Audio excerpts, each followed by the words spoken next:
Yeah, it was, I think that the whole thing was really hard for me. How so?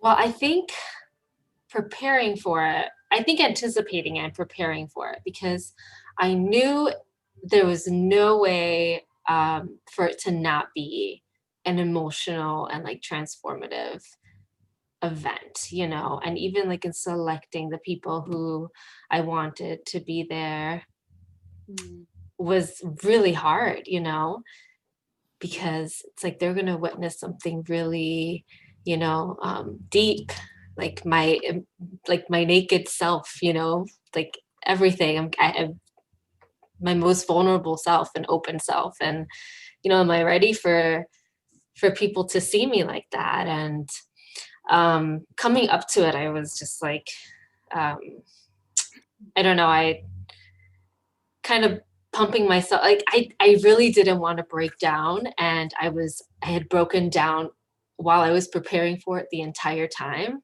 you know, and I think that helped me, and to for what it was, you know, to be comfortable with. I mean, I chose the people, I chose the place, you know, these are people I trust, and you know, so but the whole process was really like therapeutic for me, preparing up to it, and the actual day, and actually, yeah, it was. yeah. I've done nothing like that before. It was awesome. Yeah, well, that's what I was just going to ask you. So would you cap it by saying it was awesome, or would you cap it by saying it was, like very challenging, something that would be, yeah, Well, well, both. It was very challenging, um, and like a week or two later, mm, at first, right away, you know, I was very critical of myself, like, oh, that's, you know, most of it, but I really wanted to, like, you know, have more of like this, and you know, but afterwards, you know, I'm just like, no, this is me. That is what I felt at that moment.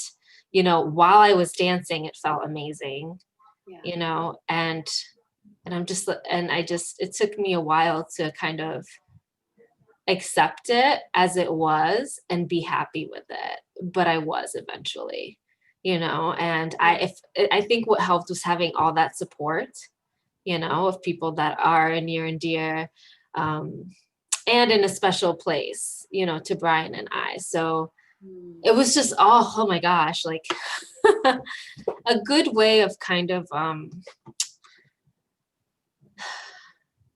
addressing all of the feelings that I felt in the last several months, many months, like you said. yeah, Um, Addressing them, facing them, and kind of moving through them, and not letting them, you know, bring me down or hold me back, or, you know, because there's been a lot of fear and grief and anxiety and depression all this time, you know, so I kind of wanted to feel them, and then I wanted to be able to drop them and to feel safe and to feel renewed. And I think I did feel like I got that. So that's why it was so therapeutic for me and so meaningful. And I watched a little bit of the video afterwards, and it's funny because when I was dancing, I felt like I was flying. And when I saw the video, it looked like I was so grounded, you know, like just like it was so hard for me to move myself around. mm, It didn't look as light as it felt, you know. Um, but I just kept going back to the thought of the feeling, you know, it mm, felt amazing, you know, and therefore it was amazing for me in that moment, you know. right. I Yeah. think it's interesting, just to sort of swing back around to what you're talking about, like this very special place that you chose to do the piece, which it looks like, is it your land or? It's the land we bought Uh-huh. years ago, and we've always dreamed of building a house there. Mm, Um, and it kind of has been ignored for a couple years. We've kind of dropped that idea, and when Mandy said, you need an outdoor space, I said, I thought I want something private that, you know, only us, like the five of us can be there. And I thought of this, and after this day, we've spent more time in that, like on that land than we have in years. We were there nearly every day after that for weeks and weeks and weeks. And we were just working on the land. And had this opportunity not come, I don't think we would have been spending all that time there. So it kind of, you know, rekindled that dream and that desire, and which was nice. Oh, one thing I did notice was I was instantly, like, right after, I was instantly happy, like on this happy high. And I was on that happy high for a long time. Like, I was just from ear to ear. I felt so light. My heart was full. I felt like that. I'm telling you, for like a week of just like straight up not coming down. I'm just super happy. And it was because of that moment. And I've never experienced that before with dance. Wow. I've never experienced that before, because it was more than preparing, all this time for this date. We're gonna, put up a show for a bunch of people, and here it is. This was like so personal and so thought out, with the meaning of it. And it was,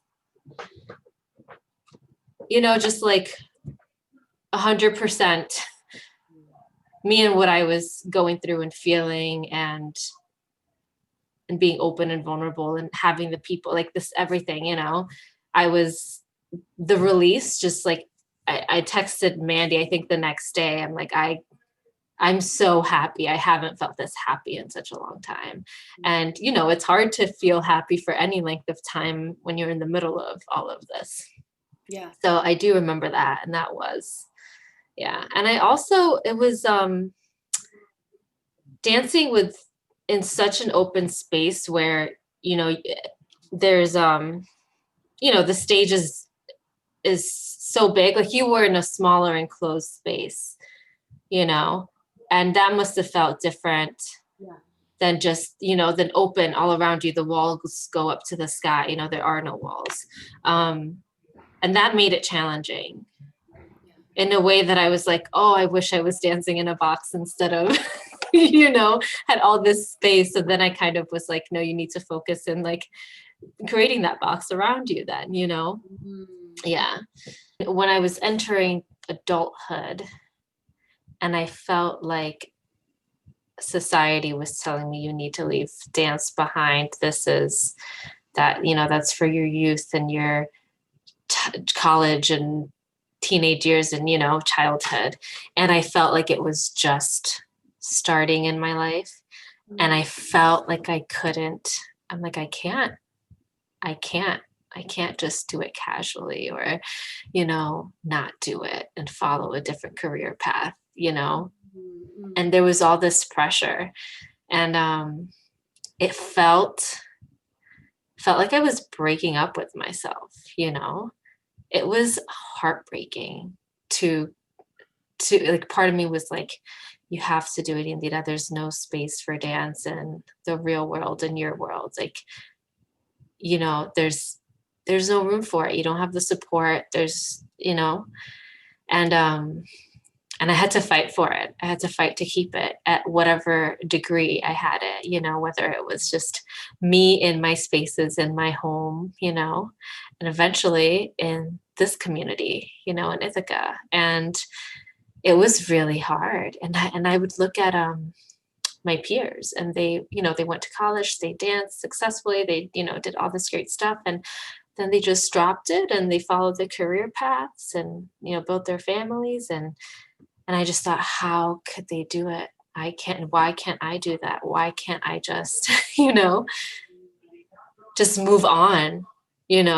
Why? And I realized there's no point in trying to move on. Dance is part of you. It's a part of who you are. You will never be without dance, And yeah, it was a tough period there. That wasn't just, you know, a short period. It was for years. It was like this back and forth, this like on and off relationship of, you know, do you want to continue this? Should you? And it's like, yes, you know. So that was hard. Also, you know, you're getting older. So I've definitely felt lots of different versions of me physically, you know, and how dance fits into that. And so that was hard. It was constantly adjusting. It felt like constantly adjusting, you know, because it was my changing self and then everything I was dealing with at that point and moment in time. Yeah, yeah. Which, Well, I am so yeah, glad that you went the route that you did because I love your work. I love, love, love your work. thank you. Hmm. Yeah, I couldn't have survived without it. It's just not possible, you know, to let go of something that's so much a part of you. It felt like torture just thinking about it. I mean, I've cried myself to sleep thinking I need to break up with this part of me and I just can't. I always say that dance is my first language.